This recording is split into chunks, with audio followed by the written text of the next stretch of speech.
Hi, this is Bike Your Cymru's live Q&A engaging young riders uh, conference call. So yeah, thank you everyone for attending and those listening in.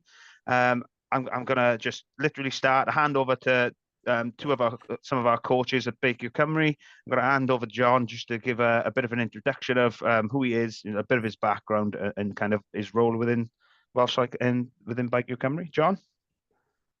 Yeah, okay, thank you. Cheers, Mark. Yeah, just flicking through the screens, and I'm confident I know everyone on the call at the moment, unless anyone else calls on and as we're going. But yeah, so you'll probably know already, Biker Cymru Pathway Coach is my official role. So that tasked with running the Welsh Youth Programme for all the under 16s. And then I also work for British Cycling as well. So I'm a talent development coach for British Cycling. So any of the Welsh riders that get on that program, I look after through the sort of from Newport Velodrome, if you like. And then and if you don't already know, we've got talent development coaches dotted throughout the country. Then, so you've got pretty much based around the main velodrome. So, in London, sort of southwest, Birmingham areas across the Midlands, two coaches there, one in the north and one in Scotland. Similar role to me up in Scotland. But yeah, I've been coaching, doing that job for 10 years for Biker Cymru, probably about 7 years for British Cycling, the sort of dual role. But yeah, I've just been coaching, I don't know, I guess for me, I think probably giving away my age now, obviously, but probably about 30 odd years, if not more. So for me, it was always like just trying to help people. Yeah, just within a local club, just like a lot of you probably do at the moment, or do. A lot of you are parents, obviously, with my kids coming through later, that came into it. But at first, it was just helping the younger lads in the club when I was in my early 20s.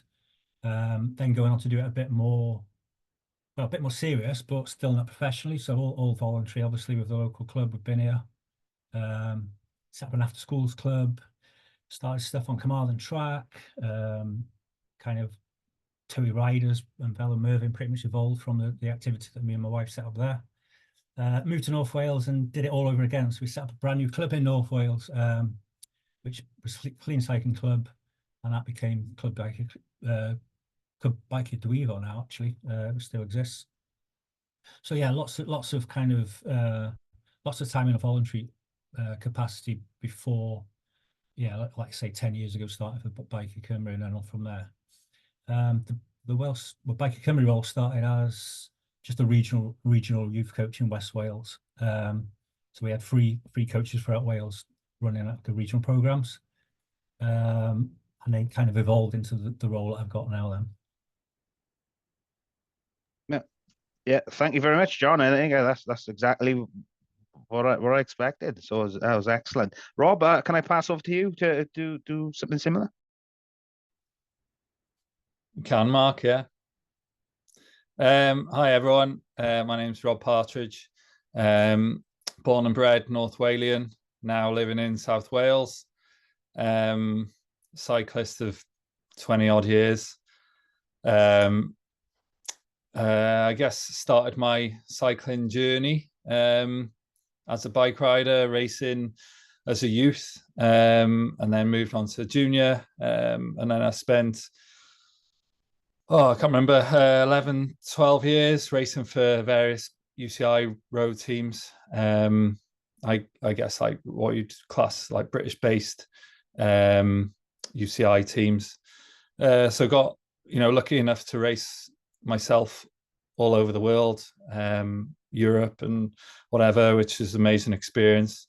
Towards the back end of that sort of racing part of my career, I started doing a little bit of coaching.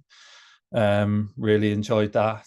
I enjoyed having the kind of sort of road captain role, is what everybody calls it, when I was racing, and just really had the bug for coaching. And then I was lucky enough to get offered a job at Bike Your Cymru to set up the academy. So we had an 23 academy. So it was it went from cycling as a profession, racing as a profession, to coaching as a profession in the space of about a month. So yeah, just I guess found my feet fairly quickly as a coach. Yeah, I joined the organisation a few months before the Gold Coast Commonwealth Games, so I had a little bit of involvement working with the senior riders in the preparation for that. And then obviously we are a fairly small organisation, and we can flex in various different directions. So like I said, I work with some under 23s, work with some seniors. Now I'm working with a junior project. So between myself, John, and Chris, the sprint coach, Rach as well, we've got 27 riders under the age of 18 on our pathway program. So my job primarily is supporting the junior riders on that pathway, and also taking a lead on any senior coaching for any senior events we go and do, which will include Commonwealth Games. So yeah, that's kind of me in a nutshell, really. Thank you very much, Rob. Really informative. Darren, do you just want to give a bit of an intro about yourself as you're on the call? I think it's quite important for everyone. Yeah, thank you, Darren. Well, I've sort of been involved now in coaching, or sort of talent and performance, for probably 25, 26 years now. So various roles, sort of won't go into those, but I think like what the conversation is about tonight, I think around that sort of youth development, talent development is an area that I've always believed as being sort of one of the most important areas. Myself, I sort of spent most of my time sort of coaching at junior level. I have worked with seniors in the past, but I think certainly youth and junior sort of really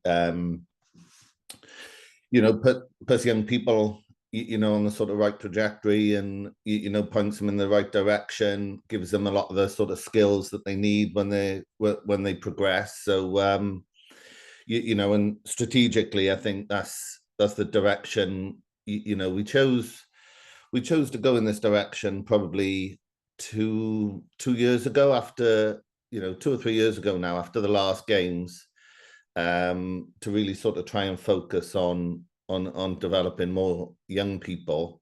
So it's good, it's good to have these conversations tonight. And obviously afterwards we can have a look at what types of conversations went up, what type of things we need to talk about going forward, what level of support people, if any level of support people could, would like to see from us as an organization, really. So yeah, really interesting. I haven't joined to poke my nose in or butt in or anything like that, but actually really sort of interested, because I think this is a very important area. So yeah, so I'll leave the majority of talking to other people tonight, if that's all right.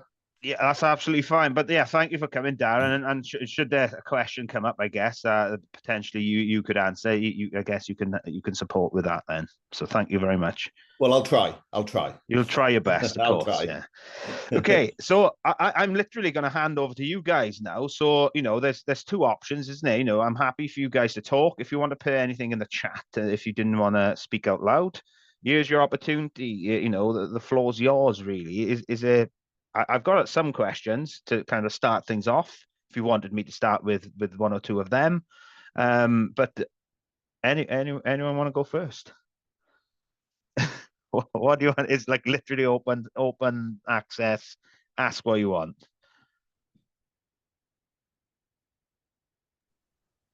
Go on, how far away? Jonathan, and yeah, John, do you want to just who you are and what you represent a club, or you a coach, Jonathan? Yeah, I know who you are, but yeah, I'm a coach of Harry Riders. I coach track, road, and cyclocross Track is probably what I do more of than anything else.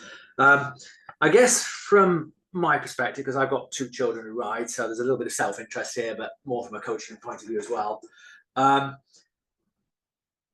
seen the criteria for Welsh Pathway that kind of comes in more Youth A, but that's kind of there, and then everything before it, Youth B, C, D, etc. Not so much D, but maybe B and C. We don't have a pathway that leads them towards A, and what's there. I almost feel like we kind of need some discussion around what good looks like at Youth C, what good looks like at Youth B, and those sorts of things. Okay. I think that's good for the kids to aim for, because it's kind of, yeah, it's just how do I get to A? What steps can we take to get towards pathway at A, really? And I don't know whether that's ever been considered or thought about. But okay, so maybe that's a question for John to maybe give some context on, given your role. But John, do you want to go first, and then if Rob or Darren wanted to add anything in? Yeah, definitely. Yeah, it's a really good question. The pathway is there, but it depends, obviously, different disciplines, that kind of thing. So that the basic pathway is from the activities that you guys run anyway, from the right from the under 6s, under 8s, under 10s, whatever your different. I know pretty much everyone on the call is working with those age groups and up through to the sort of under 12s, 14s, and 16s. So to use track as an example, obviously it's an easy example. Those club sessions would then probably look to say you've got come out of the track activity, you've got main day activity, really good activity going on as well, by the way. It goes without saying, I think, but yeah, it needs saying as well. So really good activity going on there. We know that the right up to under 12s, under 14s for sure have been well catered for there.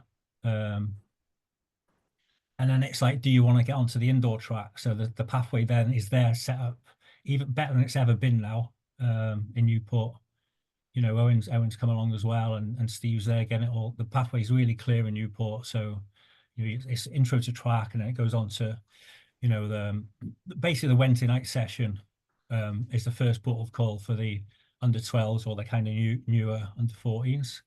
And then obviously they might progress then to the when they turn under 14, as long as the more the skill level than anything, as long as the skill level is good enough, they can come onto the Thursday night development centre. So that's kind of the first rung then. So think of that word there, development centre. A lot will and does revolve around development centres. So you've got Thursday night development centre for track in Newport. You've got Tuesday night Marsh Tracks Development Centre Road, for example, in North Wales. Once a month with the mountain biking at the moment. So that'll be more of a weekend activity, just thinking about the numbers and what's needed. And obviously you need daylight. So there's one in South Wales that runs once a month, and there's one in North Wales that was just kicked off with Tim running that up there. And that's ongoing. So hopefully we're going to have, development centres more and more pop up to plug the gaps really in as many different disciplines as we can. And then obviously, when it comes to the programs, there are standards. So for the British Cycling program, for example, there's really clear, for that NSR Foundation program, there's really clear kind of time standards. They're going to have to be revisited every year anyway, or at least every few years, as riders get faster, times improve, equipment improves, and obviously the gear's just gone a little bit bigger now as well, which we need to have a little think about. So, to get onto that program, it's pretty clear time standards that get publicised. You can jump on the British Cycling website to see that. And then the only slight difference then with my Welsh youth program is I'll just take 1 year younger. So I will, we will take first year UFAs, first year under 16s, and the British Cycling NSR program. It's only for second year. Well, coming into second year, starting next January, if you like.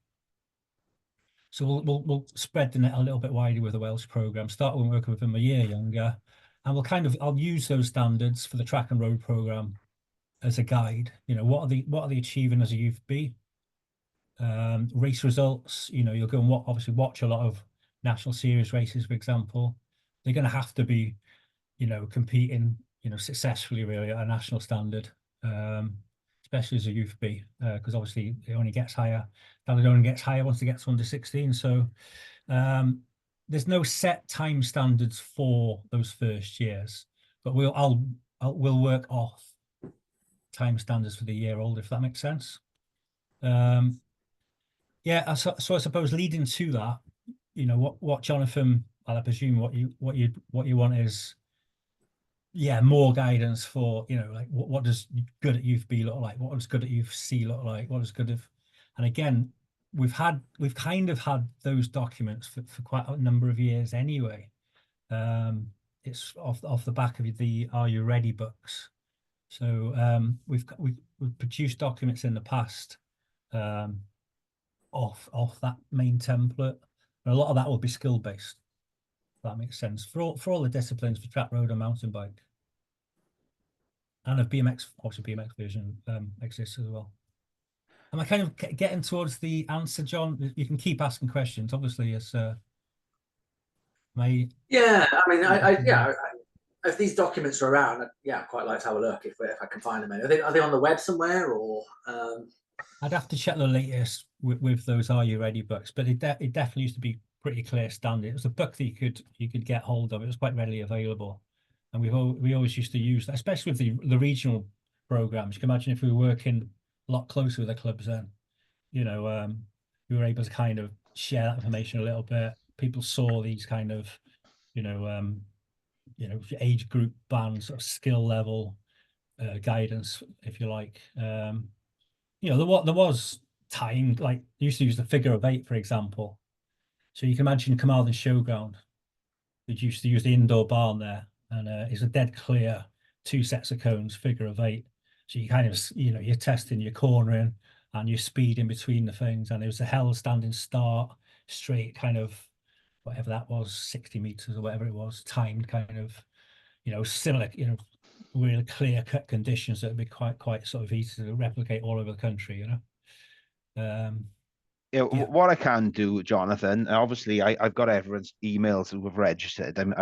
If John's able to signpost me to some of the things that we speak about tonight, and Rob, I can share them out afterwards later in the week too. So yeah, if you can share me that, maybe so I'll go to some of one of the questions actually I've got here.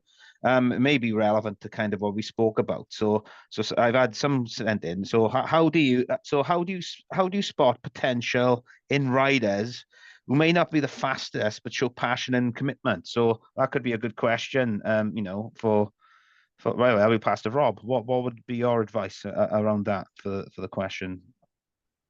What was the second part of that, Mark? Sorry. So how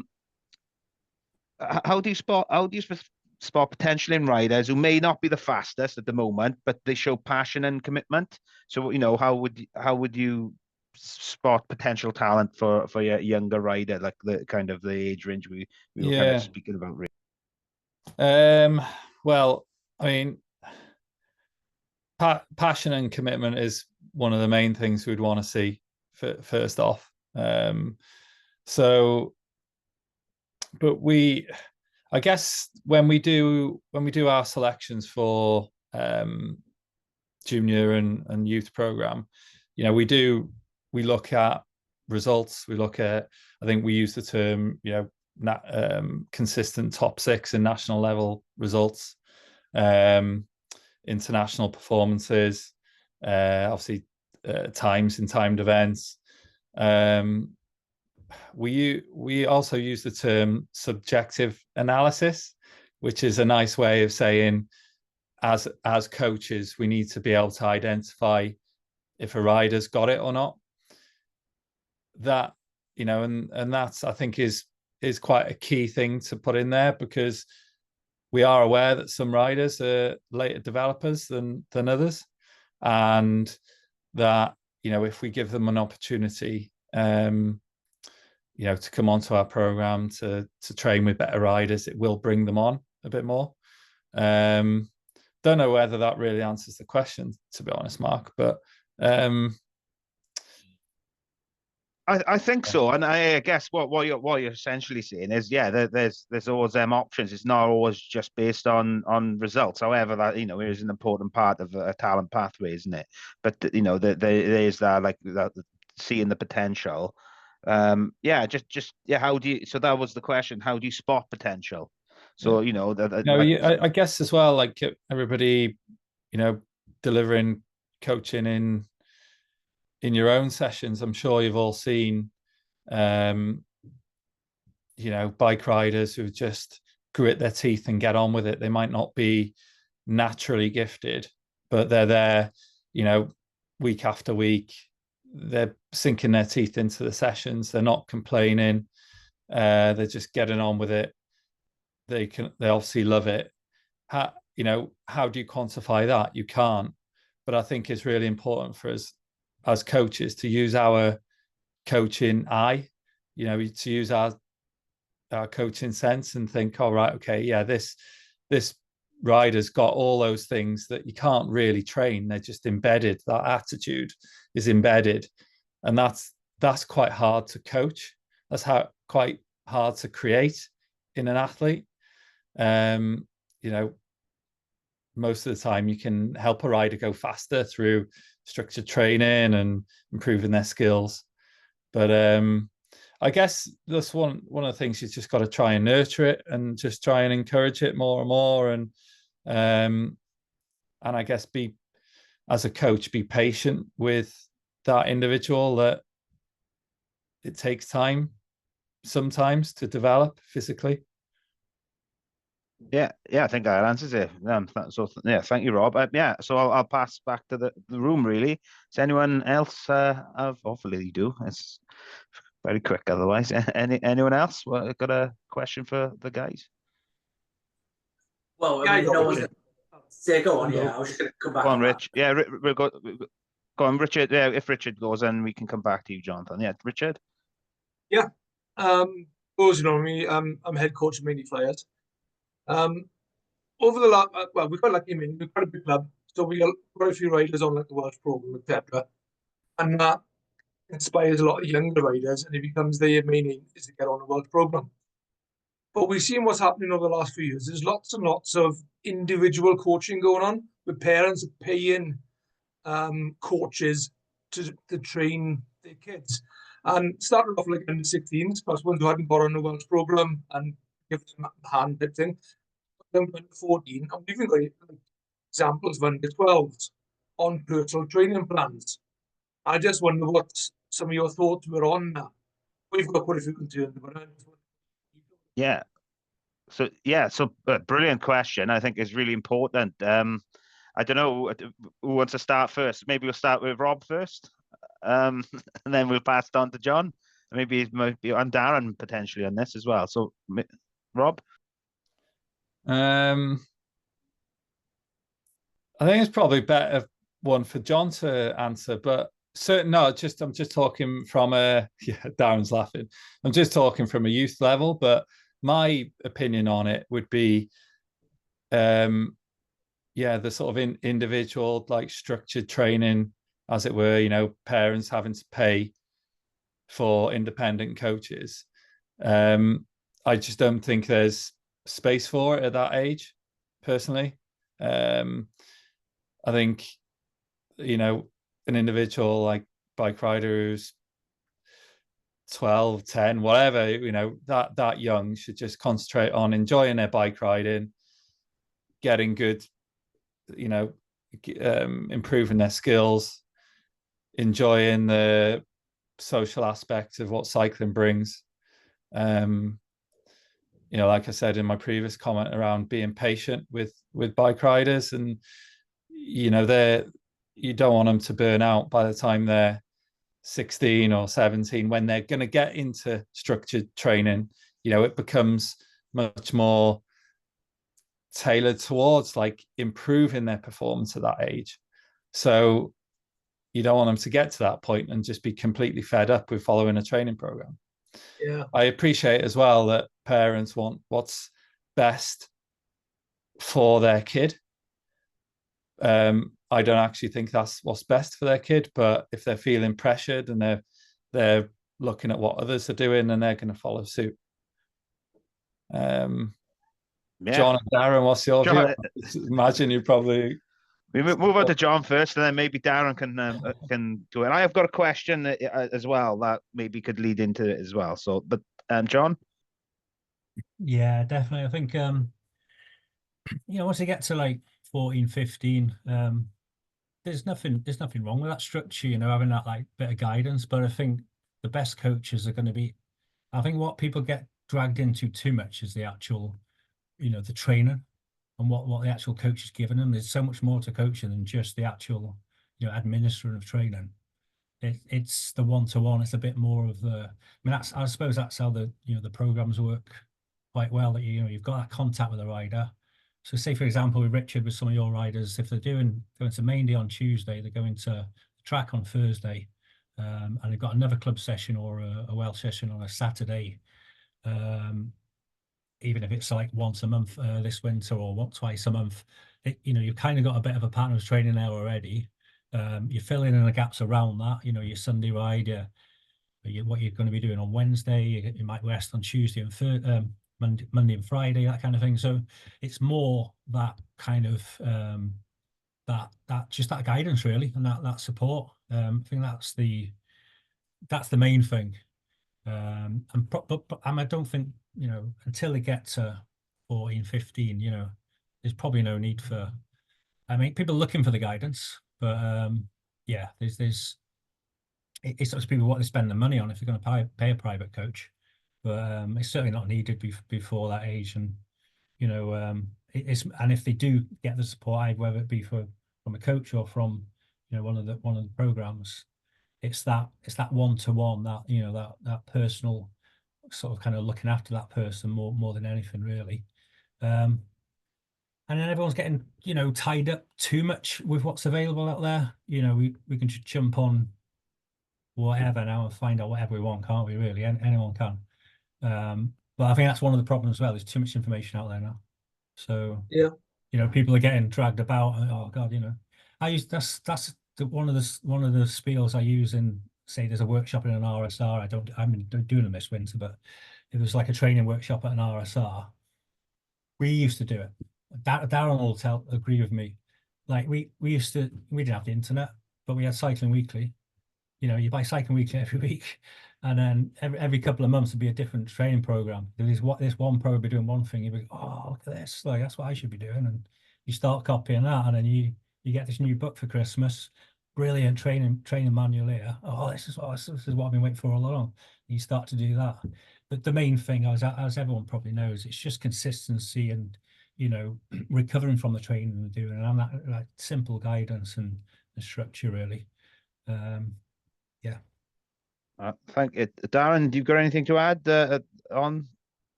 No, I think obviously John and Rob covered both things off really well there. Although I thought Rob was going to try and push the answer on to John, but he recovered well. I think the big thing for me is, we're talking about young people and, thinking about like that sort of longer term, development of those young people is the most, is one of the most sort of important things for you as clubs and for us.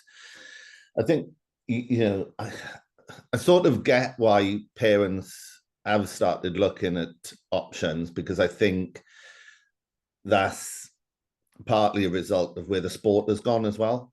And we're, even I don't think this is just at youth level clubs. This is happening further up the pathway where you've got professional teams knocking on the door of juniors, and younger at times, which I don't think is particularly healthy for the sport. And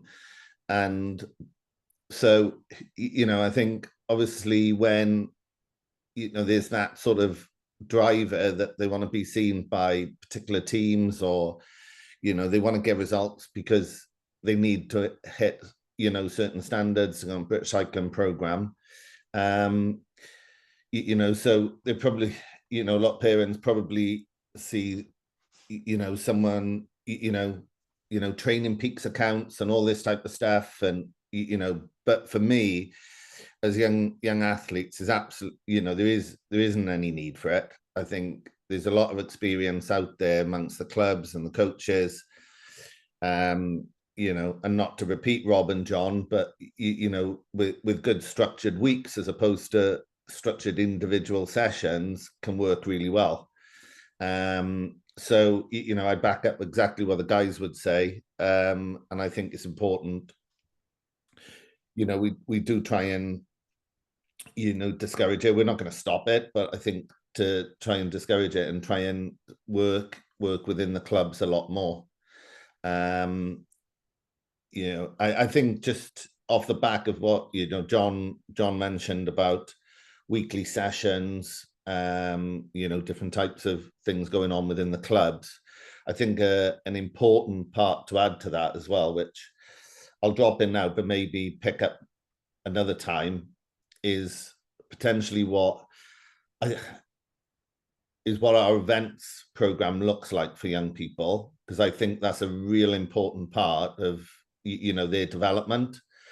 So that's not for now, but I think if we can get a better event structure in place, the kids will be even busier, so there'll be even less room for any other coaching on top of what they're already doing. So that's just something I'm throwing out there for now, not necessarily to discuss now, but something really want to explore further down the line anyway. So Mark.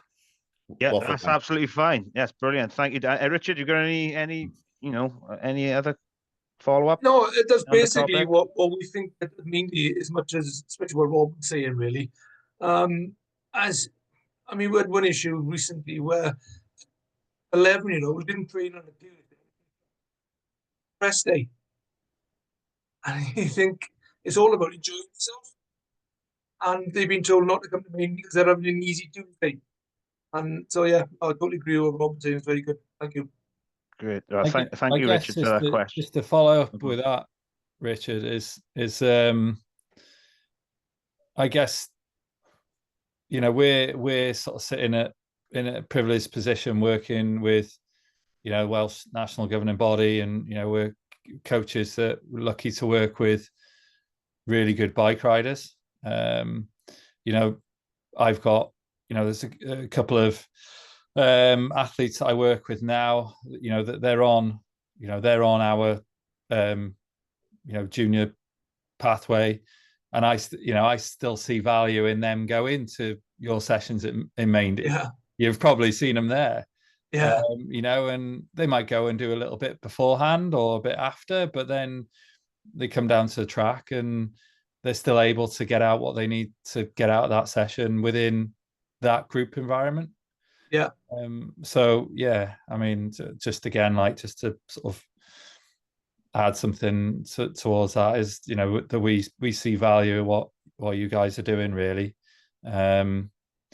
It's how we all kind of react and try and just inform the parents as these things arise, and just try and help steer them towards making the right decisions, and maybe spending their money in better ways, different ways. Yeah.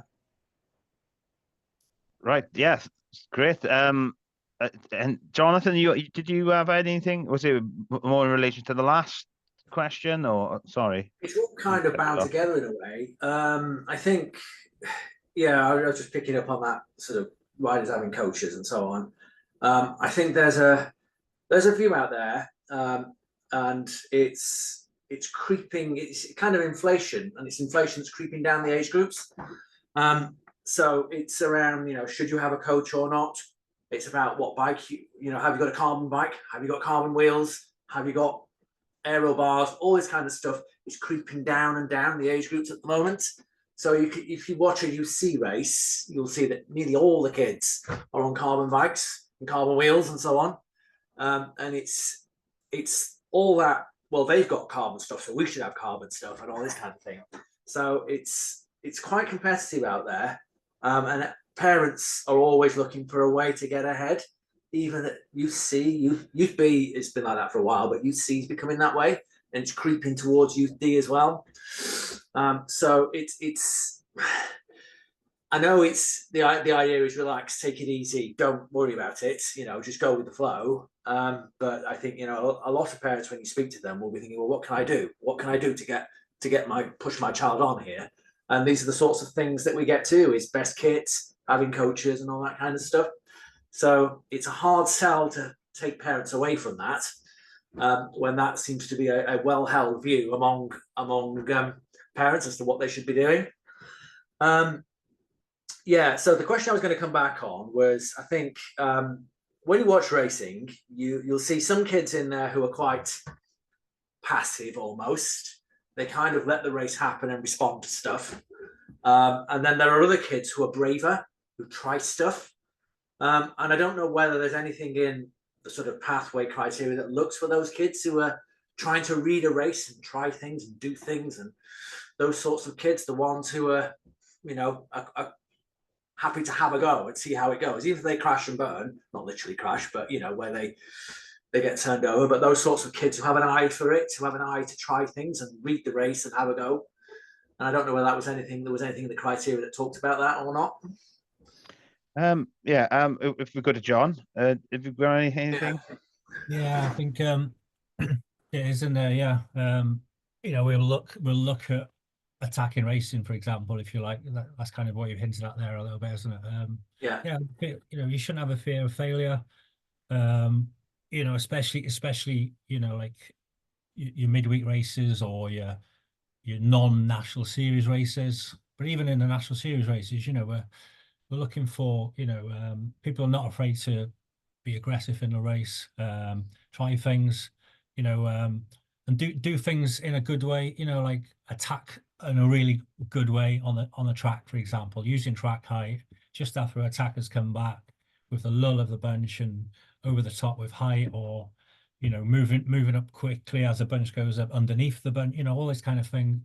Like, yeah, we'll just be looking at that kind of thing as well. So yeah, it all comes into it.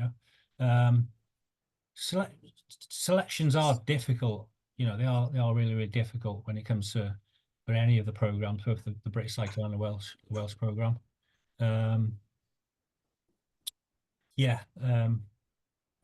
Is that what you kind of is that answered your question a little bit? Yeah, I think where I'm kind of going with this is I try to encourage the kids, especially my own, to try stuff. But sometimes it fails completely, but you learn from that. So I say I'm happier doing that than almost being passive in a race and letting the race happen to you, like you see some riders will do. So you say, even if you had a go, you got caught, everybody overtook you, and you finished last. It's that, well, I gave it a go, I tried something, and I learned something, and it's just whether your result is, oh yeah, Johnny finished last, or oh no, Johnny had a good go there. It was a good try, didn't work for him, but he had a go, and we'll mark that down as because he's somebody who obviously he's trying to read the race and trying to do stuff and see if they can win the race, by trying something different. So yeah, I guess that's where I was going with that, was just having an eye for those sorts of riders that are trying stuff and trying to read a race and trying to do things. Rob, John, sorry, go on. Yeah, just to add to it, yeah, definitely. We've got, you're obviously not allowed to name the names of the riders on the programs or the past riders, whatever, but we've got examples of riders that we've brought on, with not the very best results. They're not like smashing national podiums left, right, and centre, or that kind of thing. But you just see that kind of thing that you're talking about really a little bit sometimes, as well as the odd result here and there. Right. I think something coming from a very like coachy point of view, it's like, if we wanted to try and coach these young bike riders through their racing and make them better from race to race and event, week to week, is just like to help teaching them through it, coaching them through it, make sure they're avoiding making the same mistake twice. You know, do they understand, like, I think John was saying, you know, like how to use the track. You know, and we're not talking like advanced level coaching here. You know, it's just basic stuff. You know, if you know, if they want to try making the race really fast and really hard, keep it on the black line. You know, if they want an attacking race, do they take the group up to the top of the track? You know, all little things like this. You know, being really aware of their observation, make sure they're aware of what's going on. Are they dropping to the back of the bunch, or are they dropping, you know, into the middle of the bunch with 3 laps to go for a sprint? You know, just things like that. You know, and I guess in the coaching term, we always talk about like coachability, don't we? You know, and is a rider able to improve through our input as coaches? And I think that's a really, you know, crucial skill for a young bike rider to have. You know, and I think as well, certainly with youngsters now as well, we're dealing with individuals that are, you know, of 3 different generations. Do you know what I mean? We're not dealing with millennials anymore. You know, we got Gen Zs and soon to be Gen Alpha or something, isn't it? I think, you know, and they're receptive to information delivered in different ways. You know, making sure that, all right, if they're really not taking it on board, is a demonstration a good way of getting the point across? Or do we need to get some scribbles down on a bit of paper? Or do we need to say, get your phone out or get the iPad out and say, right, here's a really good example of somebody doing something brilliant in a points race, and this is what I want you to try and do in this next race. You know, it doesn't have to be like super in depth, but it might be a really nice way of getting the point across. So yeah, that's my sort of take on it, really. Yeah, and very sorry, just very much I've done some of the kind of intro to coaching courses recently, and very much is just a athlete engagement and the different ways, like you've just explained, Rob. It isn't just like, yeah, it isn't just, right, this is what we do in X, Y, and Z, and doing it is like using different keys and videos and photographs and things like that, and really engaging. And everyone's different, everyone learns in different ways, everyone's mind works differently, so really thinking and evolving your coaching in that way is kind of what you're saying as well, isn't it? I think. Yeah, definitely. I think whether you're working with 12-year-olds up to like 17-year-olds, 18-year-olds, one of the biggest things that I try and use is questioning. So, you know, they could be away with the fairies and you've just given your sort of pre-session like brief, and they haven't got a clue what you've just said.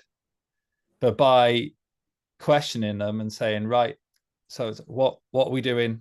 You know, not singling them out or whatever, but right, what are we doing? And they'll look at you most of the time and they go, oh, I don't know. But for the good of the session and getting the most out of your hour or 2 hours, whatever you've got, you know, you want them up there doing the drills and enjoying it, making the most of it. So that's, if I've got one piece of advice on this kind of area that we're talking now, is questioning, and just don't, I mean, Darren, you always said this, is don't assume that they just know. And, you know, even with some of the older riders, even like the elite senior riders that I'll deal with, you know, I'll say like, sorry guys, this might sound a bit patronizing, but if I didn't say it, and if I just assumed that you knew, I'd kick myself. Don't ever assume that they know what you're talking about, and, you know, use a bit of questioning, get them to repeat back to you what you've just said. And it'll really make the most of your coaching sessions. Yeah. and quite often, yeah, young people especially, they might not have the confidence to speak up and say, I don't have a clue what you're on about, mate. Right. So it's just like exactly as you said. So I think that's a really important part. Certainly with the younger riders, and I know Towie riders and Dayan, you work a lot with the younger ones. Is that right? So if you got any questions, I'm essentially passing on to you now. So No, I'm a kind of somewhat part-time coach, but parent, eager helper. As a parent, all of what you've been talking about, the arms race at the young ages is just ridiculous. Some of the stuff that you see in D&E and cyclocross is mental. Some of the equipment is just off the charts. So I suppose that translates into all disciplines, really. When you get to 10, 12, and they start doing track, it's bonkers. Who's got most money? And this new gear thing, from a kind of non-cycling background, this new gear thing is ridiculous. It's not gonna get to where it's intended, which is this inclusive thing. It's gonna make people who can spend money spend money. That's pretty much it. So it's not gonna get people to the right places, maybe further up the chain. But yeah, no, discussion is really good about, you know, where you're kind of where people come from, where they're going up the ages. From an observer point of view, I've learned plenty tonight. But my concern predominantly with cycling, from what I've seen over the last, say, 4 years in Wales, really, is that as Darren touched a little bit, is the competition part of it. There seems to be in more than one discipline kind of chasms between E and D, D and C, C and B. The riders have got to take massive steps then, rather than just a progression. So some of the provision, the competitive provision, then is a bit scattergun, and that's just from my own perspective. But we get this kind of feedback from say other parents as well, and from some of the children. You know, you'll get like really experienced cyclocrossers at the age of 8 or 9 going, "What was that course?" compared to 2 weeks ago when I was doing these things, you know. So yeah, I find, and that's across multiple disciplines, I find the chasms between the age groups on the way up, especially at the bottom end, and I suppose from what I've seen briefly between C and B looks insane. So yeah, sorry, that was my perspective. I don't know. I don't know. There's obviously a question in that somewhere, I think. Yeah, it's a fact. Do you think that the competitive picture that Darren was talking about has a big kind of impact on that? Because the kids are coming back kind of confused sometimes about what they've just raced. Yeah, okay. Maybe Darren can answer then on this. Yeah, you know, and I haven't got all the answers to that. I think, you know, but I do see that. I think as part of any young riders' development, competition is essential. You know, and whether that's, you know, not all kids are going to want to compete, which is fine. Some kids are going to compete because they enjoy competing, and some kids are going to be really good at it and progress. And I think what we need is competition structure that is really good balanced competition structure. Try and bring down, have events on a more local level, so people are not having to travel hours. Things are expensive enough anyway without having to travel long distances. And again, I haven't got the answers, but I'm thinking, like, my boy, like, he plays football. He has a match every Saturday. I don't think he'd want to go football training if he wasn't playing a match every Saturday. But that's not because, and he plays in goals, he enjoys it. That's as far as he's ever going to go, but he enjoys it. And I think with cycling, there's, like we were touching on earlier, there's such a pressure for, kids to be moving, you know, upper pathways and everything else. But I think we've got to create the right environment so for those kids to progress, but also create the environments for kids just to enjoy racing their bikes as well. And you know, for me, you know, racing should really be should be fun for them as well. It's hard. It's a hard sport. We all we all know how hard cycling is. You know, but also the levels, you know, particularly a lot across, you know, like you mentioned cyclocross, but mountain biking's the same. Making sure that the almost like the sort of events pathway is progressive as well. So as they go up the age groups, you know, I'm not going to start getting into technical talk. I'll probably tie myself in knots, but you know, as they progress, it becomes more and more technical, and you know, but they can get a flavor of it as they get older. But it's almost like sort of, it should be quite seamless, the transition between age groups, and that's you know, and I'm not saying it is. There's a big discipline review going on at British Cycling at the moment. I saw like a sort of mid-term review on the BMX stuff yesterday, but whether we'll see anything come of it, but I think there's quite a lot of conversations going on around that as well. You know, they changed gears. You know, I think you know, John, you might be able to confirm there was rumours about the potential for disc wheels not being allowed or something for certain age groups at some point, a couple of years down the line. You know, so again, I think it's on the radar, but it's a bit of a slow burner, really. Thank you, Darren. But sorry, but on competition, on competition, yeah. On competition, I think if anyone has got sort of ideas, and I'm sorry, gate crashing a little bit. I know this is about coaching, but I do think events is a major part of that pathway. If people have got thoughts or ideas or you know, what things could look like in terms of that improvement for, you know, young people, you know, send them in, because I think all ideas, you know, are really worthwhile. You know, because, you know, and that might be different circuits, it might, whatever it might be, but we've got to get to a better point than we are now.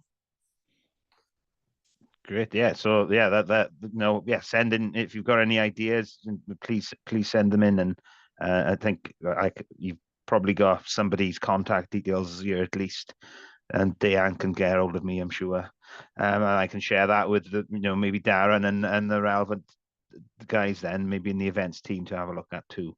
Yeah, if you want to move on to any other questions, out of the room, Rhiannon, it's just unmuted, so I'm assuming go. My turn. No, it's really informative tonight. I find it very interesting. I do agree with the gears. The gearing change is just not going to work. I am struggling like anything to find a bike for my under 14 that will fit wheels. The new tire restrictions to get the maximum rollouts.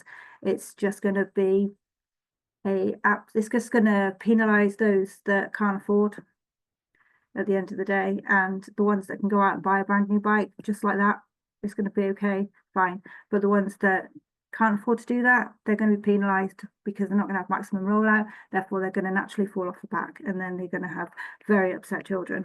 That's just from my experience, and it's frustrating, especially when you do two disciplines and both are costing very much.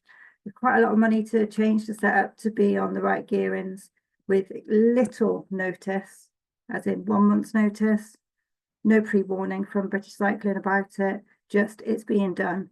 They are changing the disc wheels, as was said, but that's like coming in a few years. So that is going to be a benefit for us in a few years, but for the gear changing now, it's going to be a disaster, really. But it's their decision.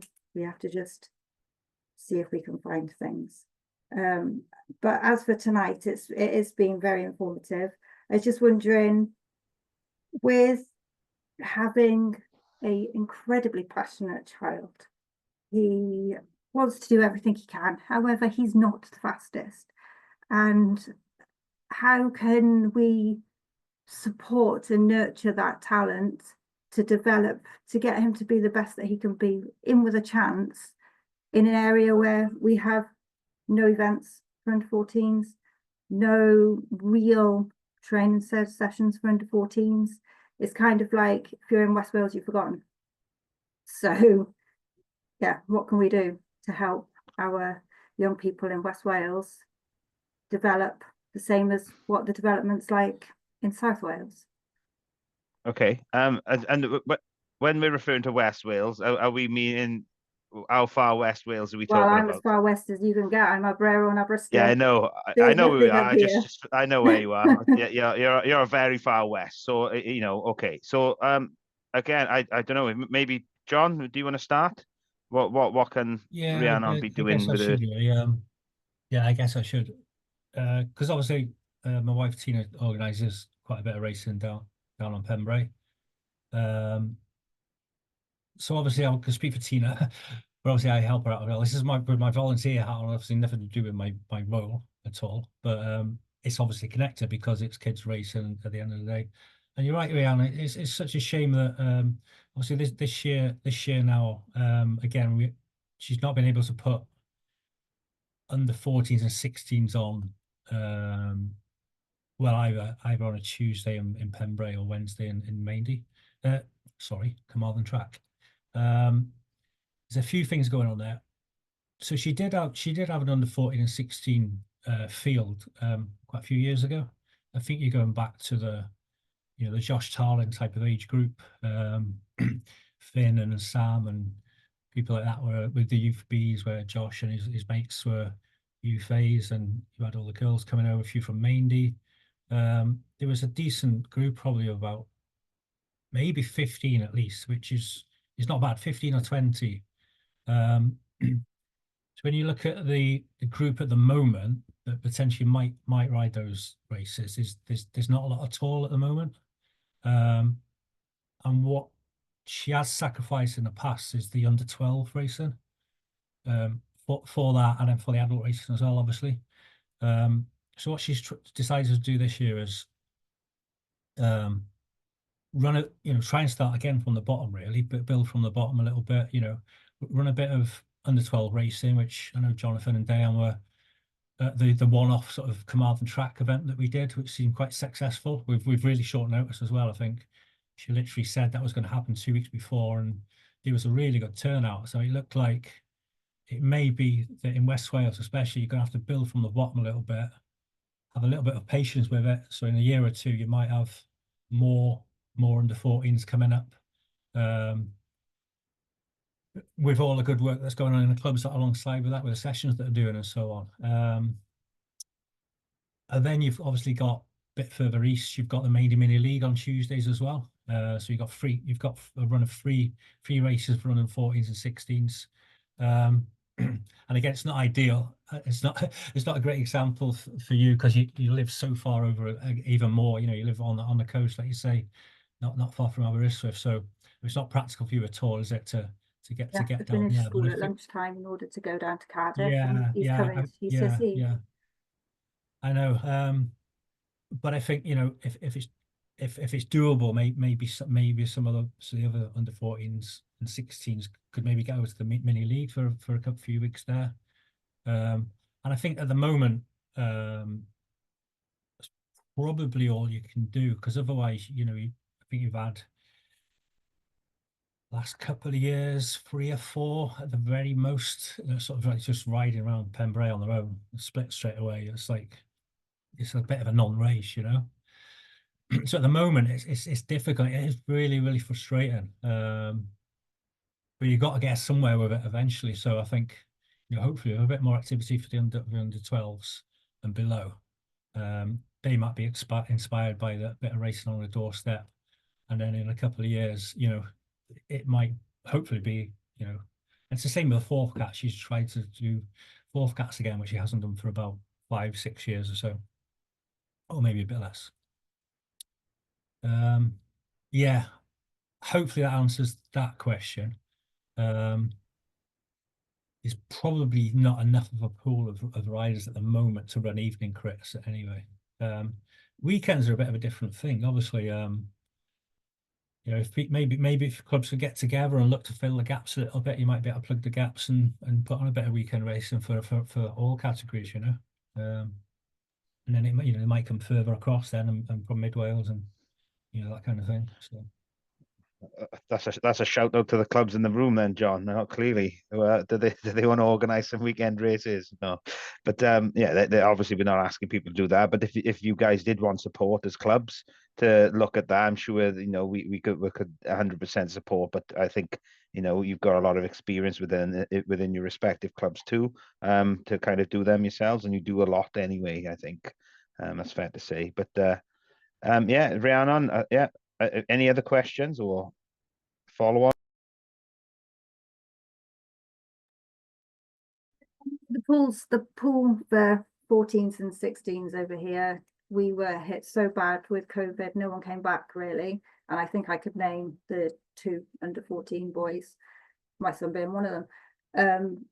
It's really frustrating that it's in this state really, and in a way that they struggle the most in trying to get better, to no offense to the main Ds, to challenge against the main Ds, because they have such a tight schedule and they've got so many sessions that are on all the time. Sometimes we're lucky if we get a session once a month on a Monday night at the track because of the weather, and then that's it, you're done, there's nothing else. So it's kind of, with the under 14s and going into an under 16, it's such an important year for them to develop in order to get onto the pathway or to be seen to be even on the radar for the pathway, and yet there's very little support for them or guidance for them. And in my experience, the only way I'm getting that is by going down, as we talked about before, the private coach, and working wonders with him and developing him that way.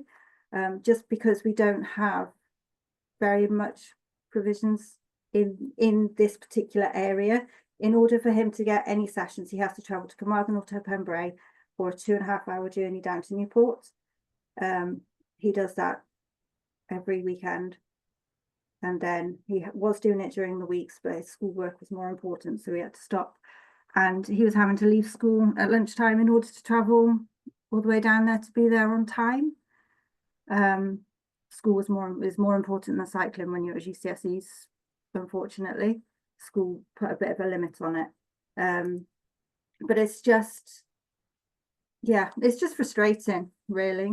We're trying to develop as best as we can in order to be on the radar and to get onto the pathways, but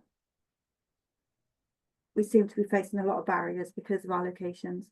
But hopefully things can change for like future generations, and we just got to push through as we are. Yeah, I'm just thinking with the Monday sessions, obviously quite a lot get cancelled.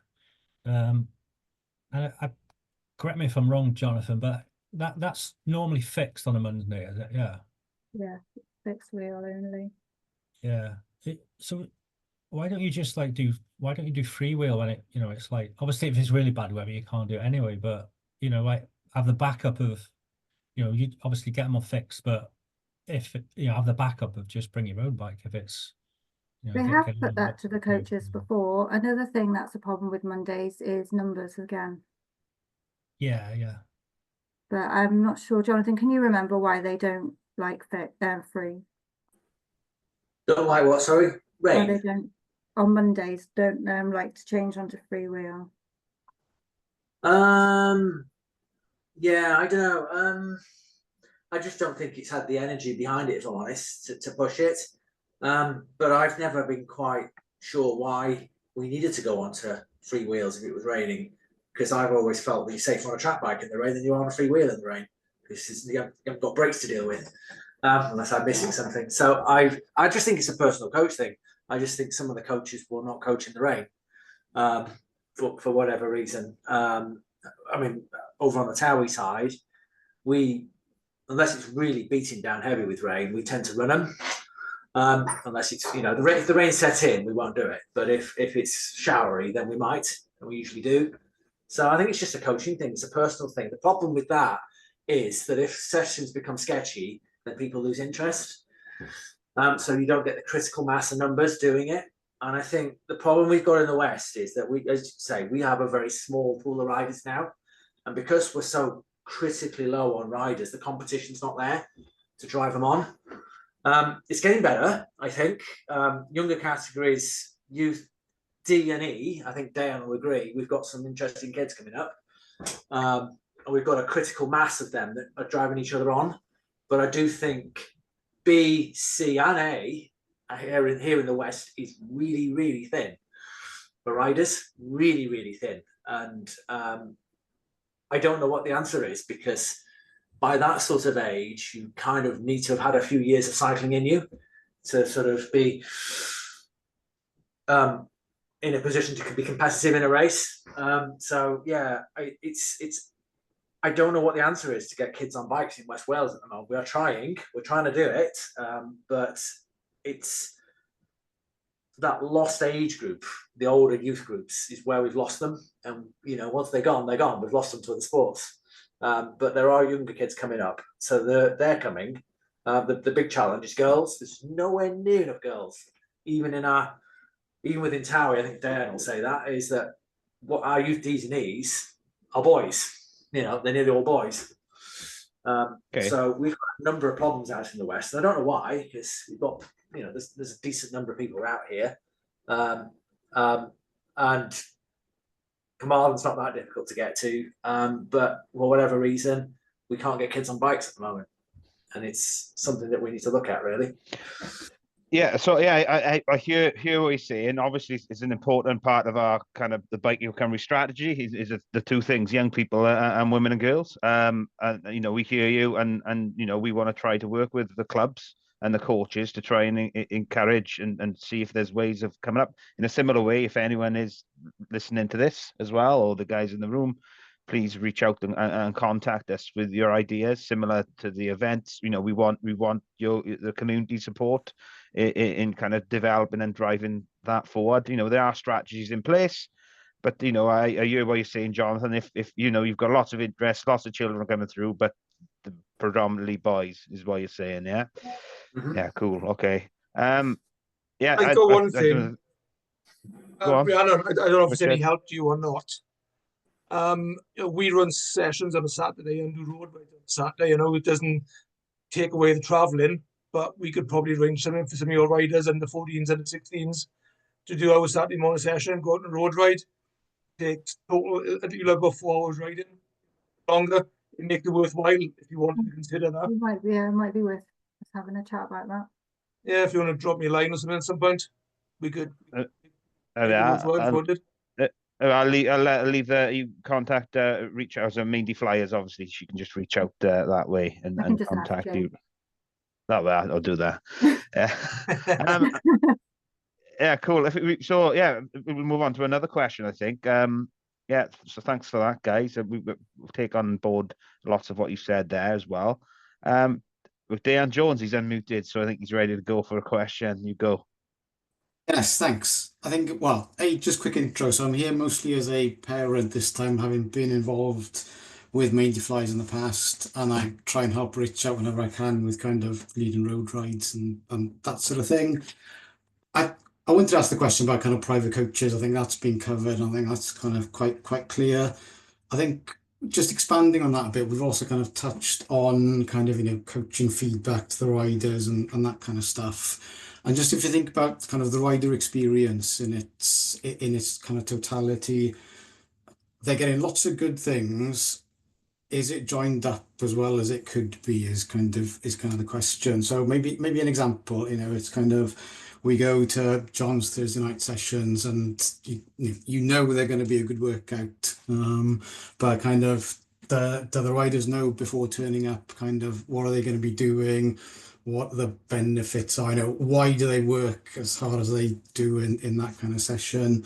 Then how does that link with Rich's sessions on a Tuesday and a Saturday? And then what else they do across the week to kind of sort of pad that out. I've seen plenty of kids go too hard for too long and just kind of burn themselves out.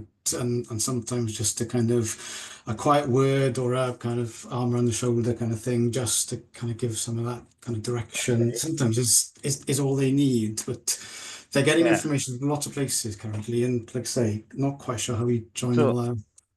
So yeah, one of the questions I've got down here is very similar. So I'll ask that as well, and maybe we can start with Rob and move on to John. So how do you balance pushing young riders to improve whilst making sure they enjoy the sport and don't burn out? That's it in the simplest form. I think it's very similar to what you just asked, Rob. I think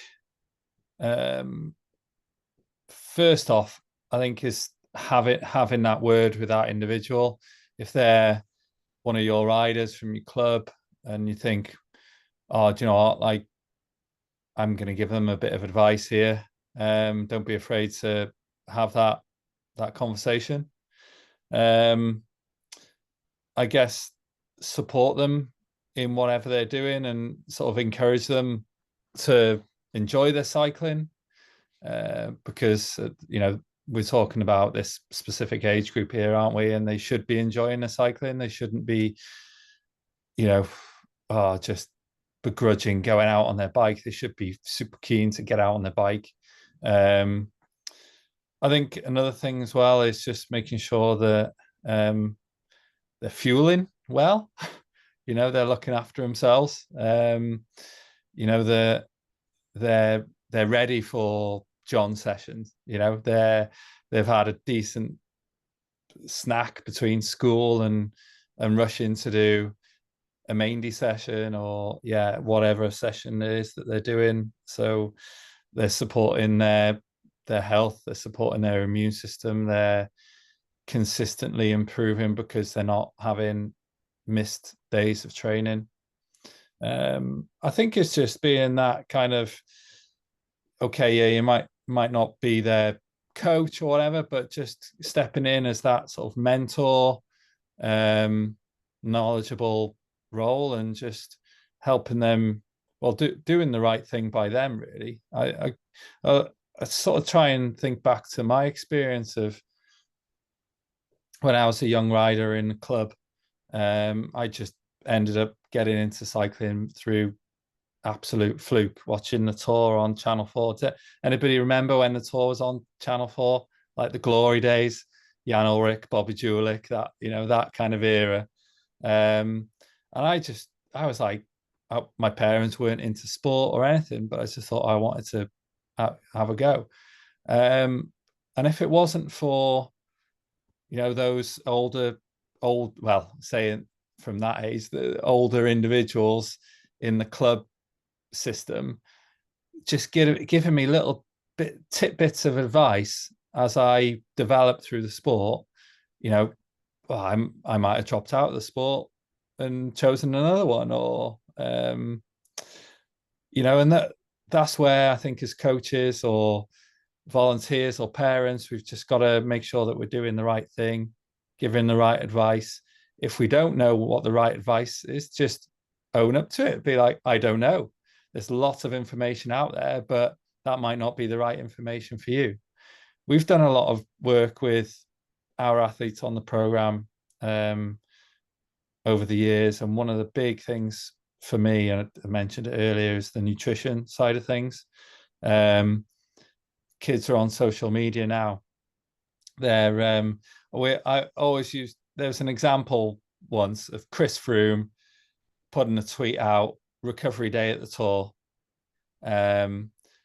recovery breakfast, and it was a couple of slices of smoked salmon and an avocado and a smoothie. But that's just a snapshot of what he was having. He might have had huge bowl of porridge prior to that, and it's just like navigating these young bike riders through all this information and helping them make the right decisions and doing the best thing by them, because that's how you're going to achieve balance. And once you achieve balance, you achieve consistency. and through consistency, you get really good performances. So hopefully that answers the question somewhat. So before I move on to John, shameless plug for future dates. Obviously nutrition was mentioned there, so we do have one for the next 2 months, and we're hopefully going to continue these conversations and calls. So we've got on the 7th of April, you might have already seen, we have a strength and conditioning call in a similar way, not necessarily just with junior riders, but strength and condition for cyclists. And then on the 12th of May, we do have a nutrition for cyclists call with Olivia Barnes from Sport Wales, who does a lot of work with Baker Cymru too. So it might be a really good one for you guys to maybe listen into if you've got questions around that. Move on to John. Any response from that? Yeah, go back to what Dave was saying right at the start. Yeah, I think what you were getting at was, do the riders actually know what they're going to turn up to? What's the structure of the Thursday night, and on for if they go to the main session Tuesday, what they're getting from that. Am I right in saying that was your question at the start, Dayan? Yeah, it's how it all joins together, isn't it? So it's how do we work together to make sure that kind of the sum is bigger than kind of each of the individual parts. I think with having, like Richard said, right from way back to when his son Gethin was on the program, and plenty of Mainders before and since. So first of all, I'm used to seeing what the data comes back from that session, for example, as in the heart rate data. You've got a zone set, you know how much time the training they're spending in threshold. You can see that session graphed out. So I know roughly what they're doing within that session, where it's like short 1 minute efforts, whatever that looks like on the track. There'll be a chain gang block, and it'll be progressive, and it'll be some kind of race scenario towards the end of it. You know what they're getting from that session, kind of thing. And I know that'll get mixed up and rotated a little bit, similar to Thursdays. So Thursdays they'll come in then, and you'll kind of rotate through a little bit of a pattern over a 4 or 5 week sort of period. You'll make sure you'll get a little bit of Madison in there, for example, maybe twice every month or twice every 5 weeks. They'll be taking laps in 3s or 4s, so straight away you got some kind of team pursuit scenario. It's difficult with a big group to break down sort of things like, oh, let's do team pursuit all night tonight. It's got to be some kind of generic type of session where you're trying to sort of stretch everyone right from there's even juniors sometimes, isn't there, right down to your first year under 14 kind of thing. There'll always be some kind of start effort every few weeks as well, something from the bottom of the track where, again, a bit of a group effort where there's four shoulder to shoulder, hit the shoot line in the back straight, full gas to the finish line and in the home straight, and then just keep rolling on the group so they get about 6 or 7 start efforts in like that. Throw them in every few weeks, because obviously we know that start's really important for lots of different disciplines, not just the track. And then they'll be getting quite a bit of threshold as well around it. They'll be getting their VO2 efforts in, if you like, with the short, sharp efforts from the top of the track, for example. I know one rider said to me a couple of years ago, he'd been for lactate testing, again, which is another subject again, isn't it? But and he said, oh, they've recommended I do some more under overs. So I said, oh, great. Well, you've been doing under overs for the last 3-4 months. Like, oh, no, I haven't. I said, you got a group challenge, we call it, on a Thursday night. We sometimes throw that in, and it'd be similar to Maindy, I know, like 20-minute block. The stronger riders are on the fence, just smashing turns, and then the black line group are trying to keep up below them, and there's your under over straight away. If you're doing a block of chain gang, you're doing under over. Like it can be overthought sometimes. So so to cut a long story short, you've got to cover the skills as well. Obviously, got to cover. Make sure they can use the track properly, do correct changes, not just your bog standard early end of straight change, for example, kind of bringing in, there might be that mid bank change and even late bank change where the race is on in a scratch race, for example. They might want to change coming out of the banking so that they're carrying more speed and they know the race is splitting behind them so they can drop into the gaps and all this kind of thing. I think the basic structure for a week you were kind of hinting at as well. What is too much and then burning out in between, filling in with these gaps in between. So I think if you go on the basic principle of trying to split up this intensity, and that'll come from GBCT sports science advice, if you like, as well for this age as well. So at the younger age, it might simply just look like, again, apologies if anyone's looking at this recording back, we keep coming up with examples of the track and South Wales, but you might do main day Tuesday, track Thursday, and then main day again on Saturday, for example, if you're in a main day club. The younger ones, probably enough with your club run Sunday, and just go and enjoy that club run, just ride your bike. Don't worry too much about the intensity there at the moment. Even though they might be just climb some hills and they may be threshold in there, whatever. And yeah, and then kind of you're probably just going to fill in a little bit then as they get a bit older. So the Wednesday then is probably the obvious day, in the middle of that. I'd say don't be too tempted to throw in too much intensity. It's different at a younger age, and especially as they get a little bit older, because they can do more intensity. You might go all the way to junior academy, for example, for the girls. I know PJ all the way through the winter, if he's got a blank canvas for a ride, for example, you're talking a 16, 17-year-old junior here now. He'll only go twice a week with intensity, literally twice a week, Tuesday and Saturday, that kind of thing. And then a lot of the rest would be kind of aerobic based, but again, they've got a little bit more time. They can stretch out the volume. They can progress with the volume and that kind of thing, and then just hit these little blocks of intensity, whether it's 302 or threshold, whatever he's working on. And we kind of do a mini version of that as it goes younger with the under 16s. Does that make sense? Does that answer your question more or less? Yeah, it all makes perfect sense, and it's pretty close, I think, to what a lot of us do. It's not really that well publicized, is it? And it's even just kind of that shape makes things an awful lot easier for a lot of parents, for a lot of kids even, because they actually know what they're trying to aim at. But yeah, I think it's the basics are all there, aren't they? Which is a good starting point. Yeah. Okay. Obviously, conscious of time, and we need to wrap things up, guys. So we've got a couple of minutes left. Does anyone have any kind of closing remarks or one more question? Like we can kind of put the coaches. Please come forward now. Can I just yes, yeah, of course, Darren. Just on that previous question, I thought, obviously, I think having that joined up approach is important. So making sure that I'll answer sort of two bits on it. Is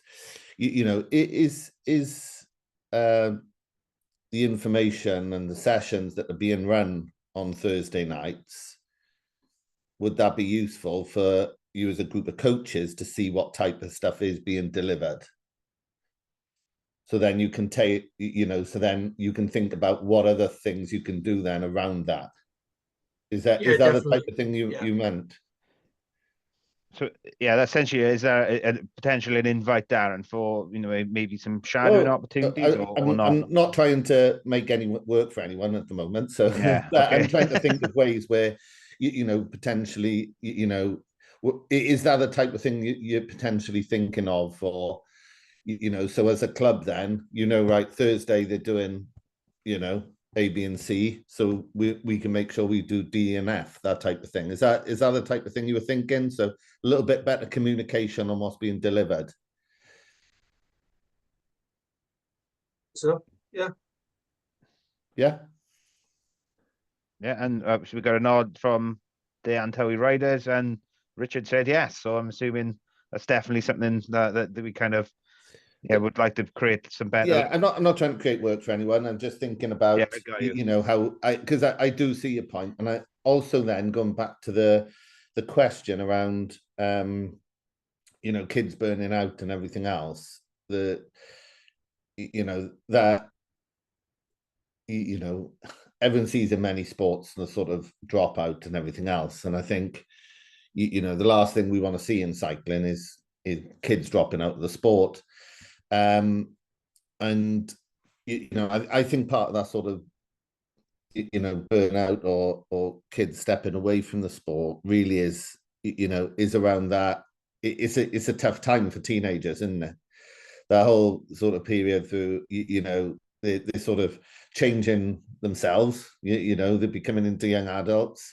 They are exams, you know, and everything else that goes with it. So I think collectively as coaches, that's something we also have to always bear in mind, especially when we're looking at performances, because you know they might be going through a growth spurt, which then means you know there might be an inconsistency in performance, as an example. So what you know the sort of burnout question I think is really important, and I think we always have to factor in what those sort of you know teenagers are going through. And I know someone's already mentioned it this evening, you know, school, you know, there's a lot of pressure on kids in school, and to you know to deliver and make sure they do as well as they can, and obviously absolutely essential. So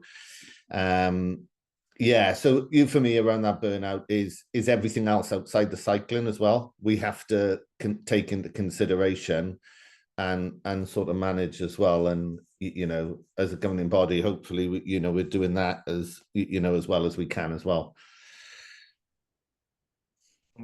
Okay, I'll thank you, Darren. Yeah, I guess we're running over now, but I'll give an opportunity to. So there's two questions. I'll refer to them. So, a question around BC, I Superbike Your Cymru, Jonathan, with regards to the issue of almost all cycle races go behind a premium paywall, and how can it boost participation? So have we broached the issue? Maybe a wider kind of question outside of this coaching forum, I guess. But yeah, you know, it's highly publicized. A lot of the major kind of are going from free to view television, and you know it is massive. Like I think that might have come from when Rob maybe answered about how he was inspired to become a cyclist by watching cycling on Channel 4, and then opportunities are potentially being lost. So you know, what do we do? How can you know what other things we can do? I guess, and then. I don't know the answer to that. I guess is a big commercial thing. I don't know if Bike Your Cymru approached the issue. Would anyone know the answer to that? I don't know. I think it's almost I could give some really quick, simple advice if you want. Yeah, it's okay. ideal. Obviously, people can't afford to pay for the cycling on TV now. For the kids, Rob touched on it earlier as well. Like, we're just watching videos is a huge help. You know, there's loads out on YouTube, for example. Obviously, that's just one platform, but I'd encourage the kids, you know, and the coaches, and to encourage the riders just to watch as much cycling as they can on, which is free for you to view. You know, because there is loads out there. It's not ideal, I know, but you'll get highlights as well of all the classics and the stuff that's coming up over the next few months. And yeah, it is another subject, this obviously, but I just go straight back to that first and foremost, because we do it we do it ourselves in some of the workshops. We'll find, you know, the world scratch race champs, for example, and you know, replay that. And yeah, so there is still a lot of, you know, resources out there, isn't there? But it's just, yes, it's frustrating for a lot of people that they can't have to pay more. Yeah, okay. So the last question is actually perfect, because that is the subject of the next talk next month. So Rhiannon has asked, would you suggest to involve strength and conditioning alongside cycle training sessions? Obviously, maybe we can answer that briefly now, and then you can come along and ask all the questions you want in next month's call with Chris Lewis. Rob?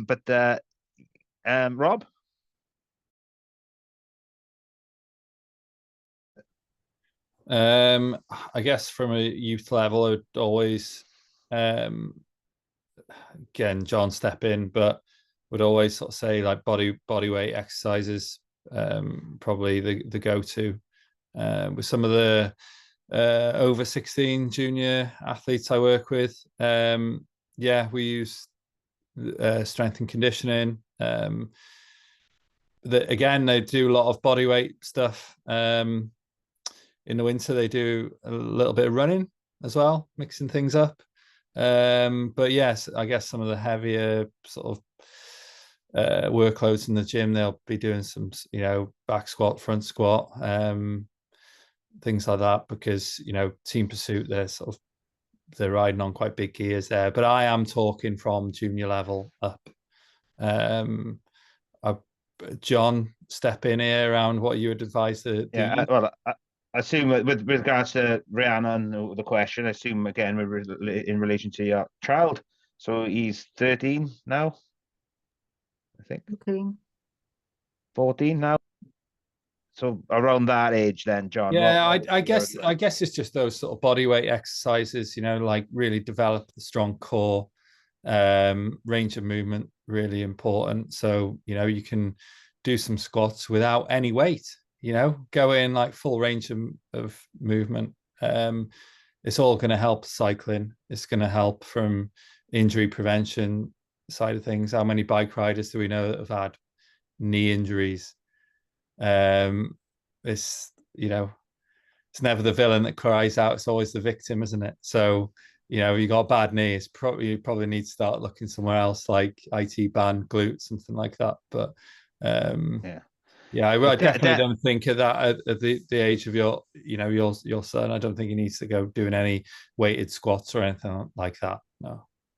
And John, just closing remarks then. John, anything to add to that? Yeah, no, the same. On body weight, basically think of it as getting ready to actually go into a gym when they get older, maybe when they get to junior.